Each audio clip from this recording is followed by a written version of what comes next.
Good evening and welcome to another edition of Special Assignment. I'm your host, Ashraf Garda.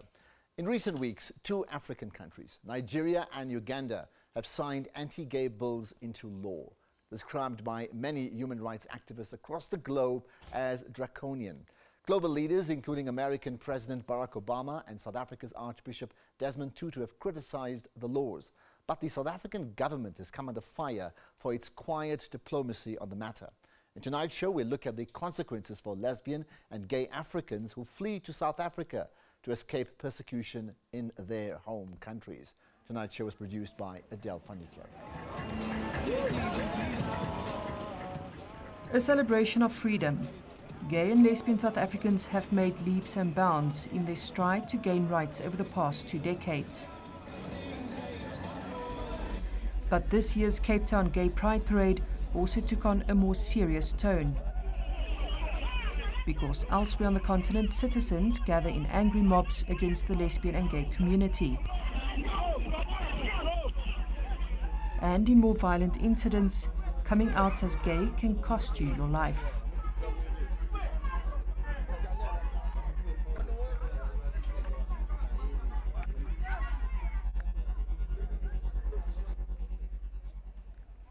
In 2009, the Ugandan parliament passed an anti-gay bill described by human rights activists across the globe as draconian. The bill called for perpetrators to be punished by death or banished behind bars for life. It also made it illegal for ordinary Ugandans not to report gay people to the authorities. The Ugandan media stoked anti-gay sentiments among the population.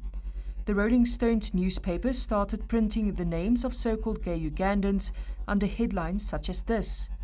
It contained pictures, phone numbers or addresses of prominent Ugandans believed to be homosexual. A few months later, prominent gay rights activist Dr. David Katu was bludgeoned to death at his house. His name also appeared on what many now feared would become an anti-gay hit list.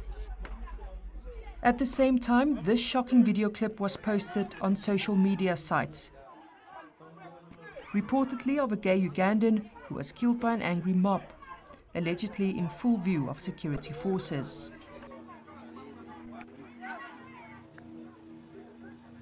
Many lesbian and gay Ugandans were forced into hiding or fled the country. Dr. Paul Semugoma was one of the dozens of gay Ugandan nationals who fled the country at the time. Paul, a medically trained doctor by profession, settled in Cape Town with his life partner Brian, a Zimbabwean national. His advocacy work around HIV services for gay men made him an easy target. With the sort of homophobia which is in Uganda, they were just not being accepted. So I decided to lend some more weight to my advocacy by actually saying, you see, I'm gay, I'm a Ugandan, and this is part of who we are, and we should have HIV prevention services. We talked it over with him, and we were like, okay, you do that, you don't go back to Uganda. On 17 February this year, Paul touched down at OR Tambo International Airport in Johannesburg from an HIV prevention conference in Zimbabwe. He was detained by officials at the airport. And the supervisor is like, you know what? You shouldn't have been going out of the country. You should have been staying here. So we are going to send you back. And I was like, but why? I've traveled 2 or 3 times. How can you be sending me back now just because I traveled this time? And it was even for 9 days, I think. And she was like, oh, sorry. That's what the rules are. That's how it started. But what followed was no laughing matter. Home Affairs officials wanted to deport Paul back to his home country, Uganda, where the much-feared anti-gay bill from 2009 was about to be signed into law by President Yoweri Museveni. If they don't deport him to Uganda, they're going to deport him to Zimbabwe. And Zimbabwe has got the same laws. They're going to be arrested or put into prison, something like that. So I was so worried. I didn't even know what to do at that time. Yeah. I told them that he's my partner. You can't send him to Uganda. And I was like, oh my God. we hadn't really talked about. I hadn't told them that I was gay before when they were. But then he was like, no, you can't send him to Uganda. And I was like, oh my God. Now that is a complicating factor. But of course, it was part of the issue. Although not the reason why he was being detained, Paul's sexual orientation soon became a central issue in his frantic attempts to get him released. I had left Uganda because I had exposed myself. Being sent back at this crucial time when the bill had passed Parliament and it was before the President, and there was all sorts of things occurring, that was a bad time. That would have been a really bad time for me. Human rights groups protested to get Paul released. And a team of lawyers were called in to get Paul freed from detention. They believed his life depended on it. They refused to allow him entry into South Africa. We were then contacted in an attempt to assist Paul, and we then launched an urgent application in the High Court to try and get Paul released by the Department of Home Affairs. Paul has been volunteering at this health clinic in Cape Town, a research and health service centre for men sleeping with men. In this clinic, it's a men's health clinic. Men tend to be in HIV an underreached population. They need spaces where they can be talked to as men. As a subspeciality of that, men who have sex with men, they are a very important key population in HIV prevention and also care. So they are taken care of here. Based on his expertise in the medical health field and his qualifications, Paul had applied for a special skills permit in South Africa. He says he did so more than 2 years ago, but the process was stalled because Home Affairs officials lost his application. But Paul was told he could travel in and out of the country with his proof of application, which he indeed used while travelling on 3 previous occasions. Based on this, Paul's lawyers lodged a successful urgent application to get him released. After we got the interim order, the Department of Home Affairs then attempted to deport Paul to Uganda, notwithstanding the existence of the court order which said that they must release him. We then brought an application to hold the Department of Home Affairs in contempt of the court order. The court decision was taken after 2 days when he was in the airport. So on the day 1, we had to comply with our Immigration Act to say we're deporting him, and then now what we have to do was to take him to a facility where we keep people who are inadmissible in the country, so that people must still stay comfortable. Then in that process, in the day before, there was no court order against us, so we have to apply our rules. Paul's lawyers claim he was advised to now apply for political asylum, but major backlogs mean applicants like these can wait up to 8 years for an outcome. However, the Home Affairs Department denies they advised Paul to apply. The department has got no responsibility to advise anyone on what basis you must apply for what permit. That is the choice of the individual. Amid mounting pressure from human rights groups, the Department of Home Affairs granted Paul his special skills visa, which he had been waiting for more than 2 years. When he was entering into South Africa again, they said that his application for a scarce skills permit had actually been rejected, which was not the case. And then therefore in our negotiations, they then decided that they would grant him the scarce skills permit, which he in fact had been waiting for a while. A few days later, Ugandan President Yoweri Museveni signed the anti-gay bill into law. I just have to celebrate the fact that at the moment I'm free of fear. I mean, my friends in Uganda are being, right now are being harassed. Their photos, their names are in the papers. There is a climate of fear. Everybody fears now. Right now I'm giving an interview which I'm openly saying I'm gay, and I have no fear that somebody is going to kill me because of that. Still to come, does the backlog in South Africa's refugee system put gay political asylum seekers at risk?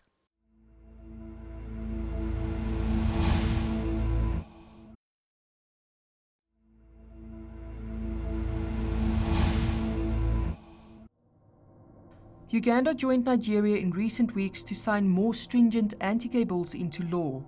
There are currently 38 countries in Africa where homosexuality is illegal. In some, like Mauritania and Sudan, death penalties are imposed.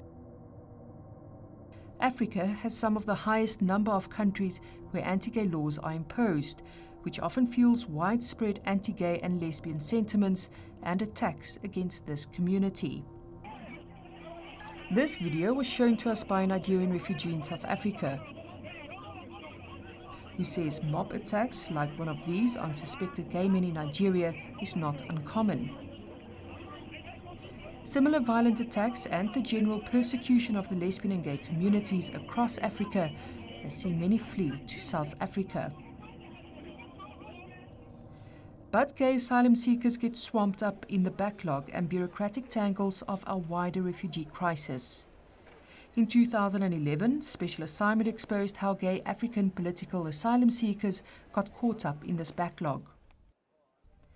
At the time, one refugee, Junior, who fled from the Democratic Republic of Congo, told us his story of how his own mother tried to kill him for being gay. She was saying, no, if my son is gay, I'm going to kill him. Even if I don't kill him with food, I will kill him with something else. I will poison his food or I'll do something because I don't want to get that disgrace. I was very sick one day and I was sleeping in my room. So my mother told me, no, I'm going to get a nurse to come and help you. The nurse came in with my mother with some medication and a syringe for injection. So something was telling me, no, you have to check this. You have to check that syringe. So I tried to check it to see what was inside, and I tried to smell. It was actually petrol, like gasoline. Junior decided to flee to South Africa and he settled in Cape Town. Junior and other asylum seekers told us how they had to endure ridicule and verbal attacks from Home Affairs officials, and how bribes to jump the long queues at Home Affairs offices did very little to speed up the asylum process that in some instances could take up to 8 years.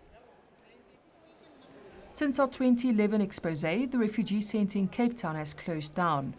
This means asylum seekers who arrive here, often with very little than the clothes on their backs, are forced to travel to Pretoria to apply or follow up on their applications. Hey, Choo-Choo, how are you?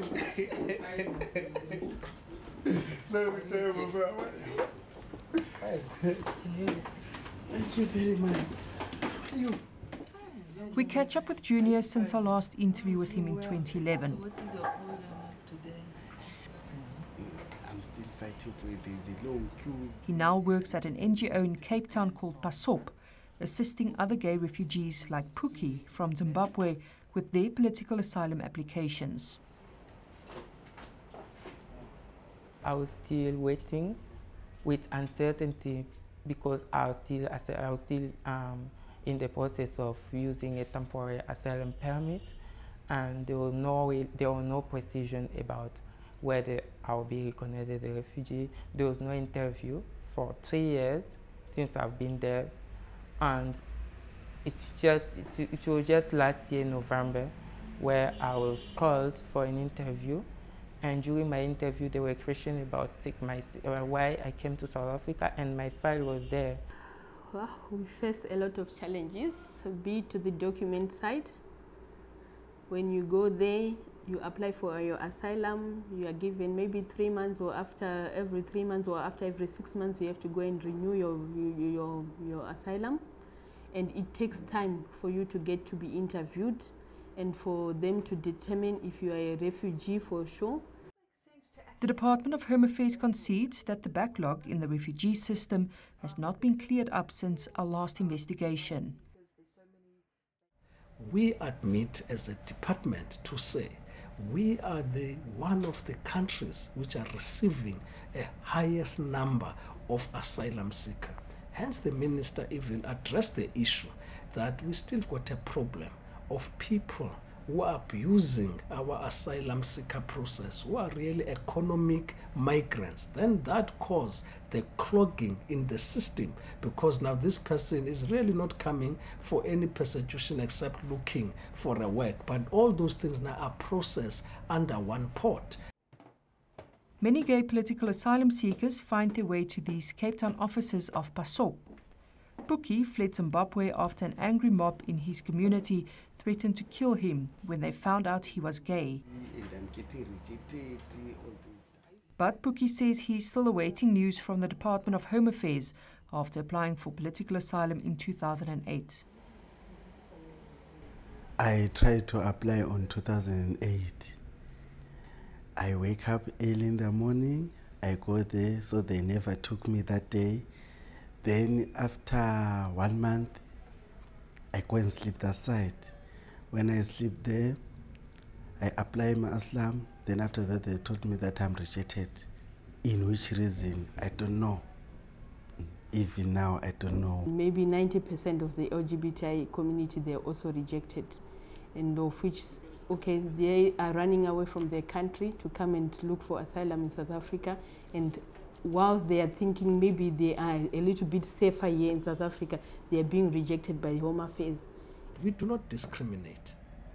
The convention is clear. It says a person who feels persecuted in his country of origin, whether it is religious, it is political, it is whatever reason, that person has got a case to come to South Africa to request protection. But so you do concede that the policy and the practice could be two very different scenarios? In any case, as I'm saying that as a Department of Home Affairs, we are upfront about that. We are a service department. Our employees must be caring.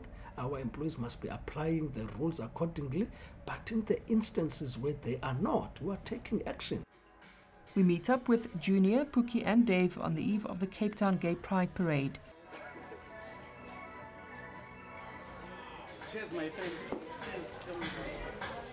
Despite the challenges and anxiety facing them as gay refugees in South Africa, they say there's still a great sense of freedom that they can celebrate here.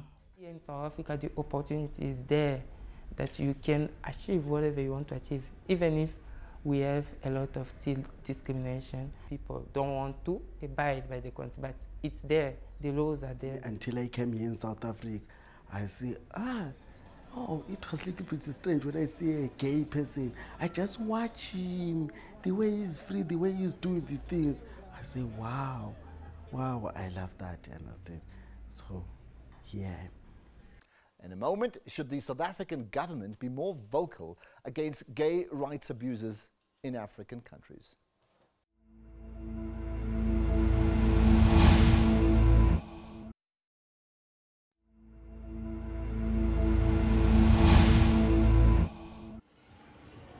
Junior and his colleagues at PASOP are in full preparation swing. It's mere minutes before the Cape Town Gay Pride Parade kicks off. The recent anti-gay laws approved in Nigeria and Uganda and the near deportation of their friend Dr. Paul Semugoma back to Uganda have pushed their activists' agenda to the fore. The Cape Town Gay Pride Parade is an annual fixture on the lesbian, gay, bisexual, transgender and intersex communities calendar. The festivities have seen a growing sense of public acceptance of the lesbian and gay community in recent years. What is going on here today? Oh my goodness, I've missed it. Of course. And how are you enjoying it? Are you having a good time? Good time. Hey, my man. Goodbye. Over and out. But the parade is also used as a platform for voices against the recent enactment of anti-gay legislation across Africa.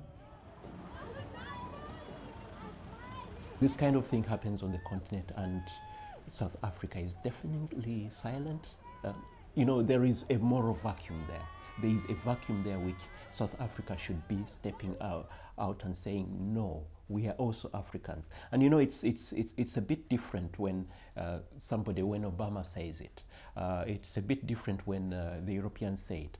It's very different when the South African government says, no, in our view, dear Uganda, you have done something wrong. Megaphone diplomacy has got limitations. If you're going to be standing on a rooftop and shout at other countries, you also limit the space to engage them, because the normal reaction when somebody is lecturing and shouting and not engaging is that people refuse to even speak to you. So we speak out as a country where we believe that people's rights are being trampled upon, but we leave the space to engage them. And that's why in our statement we're saying we're going to be talking to all of them. The passing of the recent anti-gay laws in Uganda has been met with sharp criticism by human rights advocates like South Africa's Archbishop Desmond Tutu and world leaders including American President Barack Obama. It has also seen several European countries withdraw aid with billions of dollars from Uganda. But in South Africa, a country with one of the world's most progressive pro-human rights constitutions, the government's approach of quiet diplomacy has been questioned. I'm not a foreigner in Uganda. I am a Ugandan. And I am an African. Now, if my government says that, and I cannot talk back to them, and South Africa, the big brother on Africa, cannot talk back to, cannot come out and say, really, Uganda, you have done something which is bad. If you say you are relying on quiet diplomacy, then surely that there is something wrong about that. Us speaking out is an indication and a confirmation that we respect the rights of the LGBTI community, or gays and lesbians, which is why our domestic constitution is very clear on this. But we go beyond that. We would like to see other countries following suit. That's why we are speaking out. That's why we are not just speaking out, but engaging all of them. And hopefully will influence them. With the growing influx of gay refugees into South Africa, many gay foreigners are worried that they will be caught in limbo amid our political asylum crisis. I've already failed. I told myself that thing is not mine. I've already told myself that in the West now, the Home Affairs is closed in Cape Town. I don't have money to go to Pretoria. I don't have money to stay 2 days in the queue. I can't afford that time anymore. And I've already told myself that, you know, Aslam, which means it's not mine. So let it go. I'll survive. Others like Junior, who has been lucky enough to obtain their asylum status after a long and anxious wait, can now foster bigger dreams to study and to give back to the lesbian and gay communities. My dreams is maybe to become a lawyer and maybe one day to work with international organizations like for example, Lawyer for Human Rights, you know, working with organizations that focus more on human rights, because that is where there's too much problem. Just last week I was being threatened with being sent back to the country, and I was so stressed out and nearly forced onto a plane. And you know, it's my perspective is that I have to celebrate. I just have to celebrate being who I am. I just have to celebrate being gay.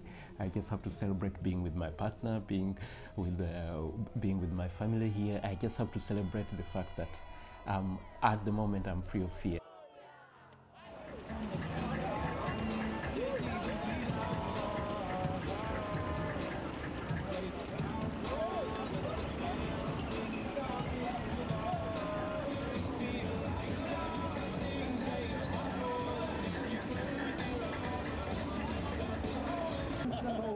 That brings us to the end of tonight's show. Now, please do share your comments, and you can do so in one of 3 ways: Twitter, our Special Assignment official Facebook page, or email us at truth@sabc.co.za.